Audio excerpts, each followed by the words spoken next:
My beloved brothers and sisters, sometimes in life, we spend so much time looking in the wrong direction that we miss the blessings already surrounding us. We run behind things we think will bring us happiness, success, and stability, yet the real doors that were meant for us remain closed not because Allah is denying us, but because He is redirecting us. Your rizq is written by Allah, not decided by employers. Before you were born, before you even entered this world, your provision was already written for you by the one who created you. Not a single grain of rice you are meant to eat will ever be missed. Not a single dirham or dollar that is yours will ever go to someone else. This is the belief that gives peace to the heart of a believer, even in the face of joblessness, rejections, and closed doors. We live in a world where people often associate their worth with their occupation. They think that unless they are employed or earning a certain salary, they are failing. But Allah reminds us that provision is from Him, not from people, not from systems, not from job markets. It is from His infinite wisdom, mercy, and power when you apply for a job and you don't get it. It does not mean that you are not good enough. It means that Allah has chosen to provide for you in another way. When you are turned away from an opportunity, it may hurt, but behind that hurt is protection. Behind that closed door is a door you may not yet see, but it is there. And sometimes it is not the job that was wrong. It was the environment, the people, the stress, the compromise it would have required. Allah sees what you don't. He knows what your heart can handle. He knows what will take you closer to Him and what will distract you. He knows what looks like a blessing, but is actually a test. And so when He withholds, it is never random. It is always calculated with divine precision. The mistake many people make is assuming that if they are not working in a formal job, they are not being provided for. But provision comes in countless forms. Sometimes your rizq comes in the form of support from a loved one. Sometimes it's a small business that grows slowly but steadily. Sometimes it's the ability to live with little and still be content. Allah provides in ways that are visible and invisible. He provides through people, through ideas, through skills, through unexpected sources. And when you recognize that He is Al-Razak, the provider, your desperation turns into trust. You begin to see that the delay is not denial, that the silence is not rejection, that the waiting period is a preparation for something better. When we put all our hope in people, recruiters, managers, companies, we forget that they are only a means, not the source. People have limits, Allah has none. People see your resume, Allah sees your effort. People look at your qualifications. Allah looks at your intentions. People may say no 100 times, but if Allah wills a yes, it will happen without explanation. And when He decrees something for you, no one can take it away. It will come to you with ease. It will find you. It will be yours. The Prophet letter FDFA reminded us that no soul will die until it receives its complete provision. So why then should we live in panic? Why should we lose sleep, lose faith, or lose ourselves chasing something that was already written for us? Yes, we must try. Yes, we must work hard. Yes, we must knock on doors, but we must not tie our hearts to those doors. Our hearts should be tied to the one who opens them, the one who decides which path is best for us, and when it is best for us to walk it. Knowing this brings calm, it brings clarity, it brings contentment. Even when things are uncertain, you are not worthless without a job. You are not forgotten. You are being taken care of in a way you may not understand yet. The one who wrote your story has not left you in the middle of it. Keep your trust in Him and keep moving with faith. Sometimes rejection is divine redirection towards something better. It's human nature to feel disheartened when things don't go our way, especially when we've been praying, trying, and doing everything in our power to succeed. When we don't get the job we prepared for, when the opportunity we hoped for slips through our fingers, our first reaction is often disappointment, confusion, even sadness. We ask ourselves what we did wrong, we question our worth, and sometimes we even wonder if Allah is listening. But the truth is, rejection from the dunya can sometimes be acceptance from Allah.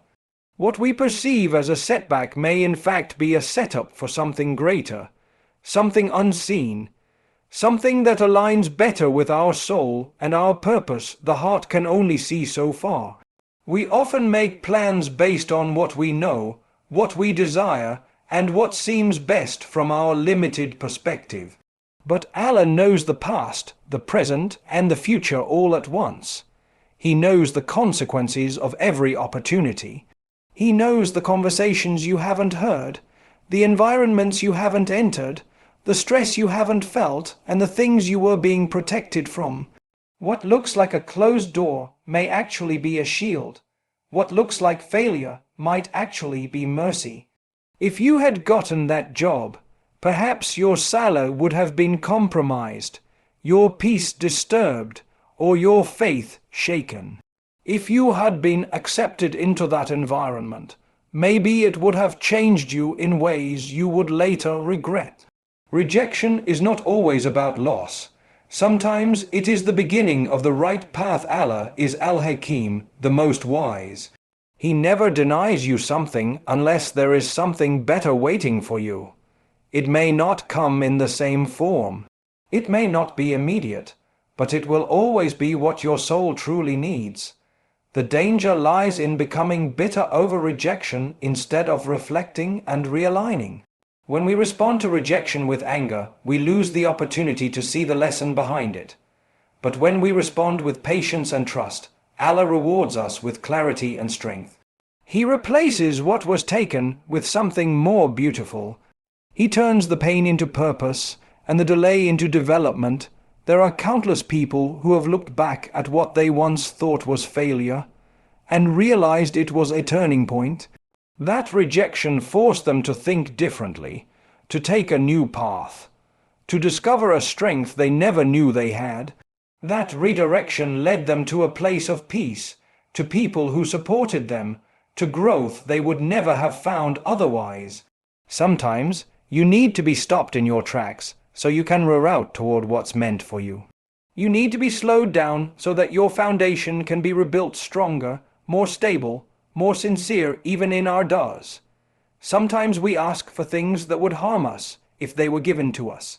We ask for ease, not realizing that comfort without purpose can lead to heedlessness. We ask for wealth, not knowing that it may come with arrogance or distraction. But Allah, in His mercy, filters our du'as through His wisdom. He gives us what we would have asked for if we could see what He sees. And sometimes He takes away what we beg for, because He loves us too much to allow us to settle for less than what we were created for. So when the rejection comes, don't let it destroy you. Let it redirect you. Let it be a moment of reflection. Ask yourself what doors Allah is trying to close so that you can focus on the ones He is quietly opening. Ask yourself what skills, what opportunities, what new directions you might have overlooked while chasing something that wasn't meant for you. Trust that your Creator does not disappoint those who rely on Him. What you think is a loss might be the exact moment your story begins to change for the better. You may be meant to create, lead, or serve, not just be employed. Not every soul is designed to fit into the same mold, to follow the same path, or to succeed through the same structure. Some people are born with a heart full of ideas, a mind that questions the norm, and hands that are meant to build something new. The world teaches us to follow a certain path. Go to school, get a degree, apply for a job, and wait for someone to give you a chance. But what if you were never meant to wait for a chance? What if you were meant to create one? What if your rizq lies not in a desk job or office chair, but in something you start with your own hands, from your own home, with your own vision? Many people live frustrated not because they lack effort, but because they are trying to force themselves into a path that wasn't designed for them. They are trying to follow someone else's footsteps when their soul is whispering to take a different route. Allah has given every single person a unique set of strengths. Some people are creative, some are compassionate, some are problem solvers, some are natural leaders. And the beauty of Islam is that it recognizes all of these paths as valid, as long as they are aligned with sincerity, honesty, and goodness. Success is not limited to corporate ladders or job titles. It can be found in a small shop, a service rendered with love, a product made with care, or a project that benefits others when you recognize that you are not bound by society's definition of work. Your heart feels lighter. You begin to ask, what am I good at? What do I love doing? What can I offer to the world that comes from me? Maybe it's cooking, sewing, designing, writing, tutoring, selling, fixing, organizing, or teaching. Maybe you're good at working with children, caring for the elderly, or helping others manage their stress. All of these things have value, and all of them can become means of rizq if done with ihsan, with excellence and sincerity. Sometimes you are meant to be a leader, not the kind that chases power, but the kind that uplifts others, that sees a need and fills it, that doesn't wait for permission to begin. You lead by example, by compassion, by faith. Or perhaps you are meant to serve in quiet ways through kindness, support, and hard work behind the scenes. These roles are not inferior to a high-paying job. In the sight of Allah, the most honored is the one who is most conscious of Him, regardless of worldly status. There is dignity in every form of halal work. There is blessing in every honest effort. Many of the companions of the Prophet letter, F.D.A., were business owners, traders, and workers who used their skills independently. They didn't rely on others to employ them. They created opportunities for themselves and for others. Their trust was not in systems, but in the one who controls every system. They lived with the belief that as long as their hands moved and their hearts trusted, Allah would send barakah, and that barakah would be enough to feed their families, give in charity, and live with peace. If your heart feels unsettled every time you try to fit into a job that dims your light, maybe it's a sign to look within. What is it that brings you to life? What is it that others come to you for? What is it that makes time fly when you do it? These are clues to your calling, and your calling may not require a job interview or a uniform. It may only require courage, consistency, and trust in the provider who placed that skill in you in the first place. You don't need permission to pursue what you were created for. You just need to begin with sincerity and let Allah take care of the rest. Skills, talents, and barakah can turn into unexpected sources of income. We often underestimate what we carry within us. We believe that income must come from the traditional paths, from known systems, from employers who approve us and offer a contract. But rizq does not follow human logic. Rizq follows divine decree. What you consider a small or ordinary talent may be the very thing Allah placed in you to unlock doors you never imagined. The ability to speak kindly, to solve problems, to organize chaos, to teach children, to bake, to repair, to design, to manage time. These are not just hobbies or traits. When used with intention and discipline, they can become sources of sustenance, service, and even sadaqah. Barakah changes everything. A small action done with sincerity can bring more return than a large business done without blessing. Barakah is the unseen multiplier. It is when Allah places benefit in your effort, even if it seems limited by the world's standards.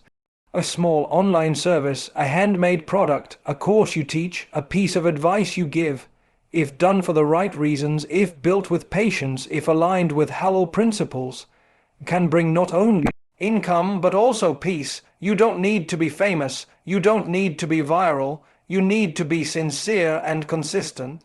Allah will send to you what is meant for you through paths you never prepared for. Many people live years believing they have nothing special to offer. They wait for someone to approve them, to recognize them, to hire them, to open the door. But sometimes you have to recognize your own skill before anyone else does. You have to ask yourself, what comes naturally to me that others struggle with? What do people often compliment or rely on me for? What can I do with my hands, my words, my mind that could serve others? The answer to those questions can become the foundation of your livelihood. You are not without value, you are not without potential, you just need to see your gifts as part of your provision. Even the Prophet Dawood Arabic, Tain Arabic, Lam Arabic, Yet Arabic, Ha Arabic, Alif Arabic, Lam Arabic, Sin Arabic, Lam Arabic, Alif Arabic, Meme was given the skill to craft armor. He didn't rely on others. He worked with his hands and earned from his own effort. This shows us that using your skill is not just a backup plan. It is a dignified and blessed way of living. The companions of the Prophet Letter, F.D., F.A. engaged in trade, worked with their skills, helped others, and lived full lives without ever tying their identity to job titles. They were people of substance, not position. They knew that their rizq came from Allah, not from status, not from people, not from companies. And they moved with that confidence and peace sometimes. Allah hides your rizq in a place you never looked because He wants you to seek Him first. He wants you to trust, to reflect, to dig deeper than just applying for positions. He wants you to believe that you are capable of building, even if you start small. Don't wait until you feel fully ready. Start with what you have. Start where you are. Take a step with sincerity, and Allah will place steps ahead of you that you could not see from where you stood. Barakah doesn't just come from effort. It comes from intention. It comes from being honest, ethical, and mindful of Allah in all you do. It comes from giving a portion of what you earn in charity, from making dua before starting work, from using your income in ways that please Allah. When your income is connected to your values, your soul feels settled. You sleep better, you live cleaner, and you grow in ways that benefit both dunya and akhirah. What you thought was just a small skill can become the reason someone else makes dua for you. It can become the reason you gain financial independence. It can become a source of joy, of stability, and of gratitude. What matters is not the size of the skill, but the sincerity of the one using it.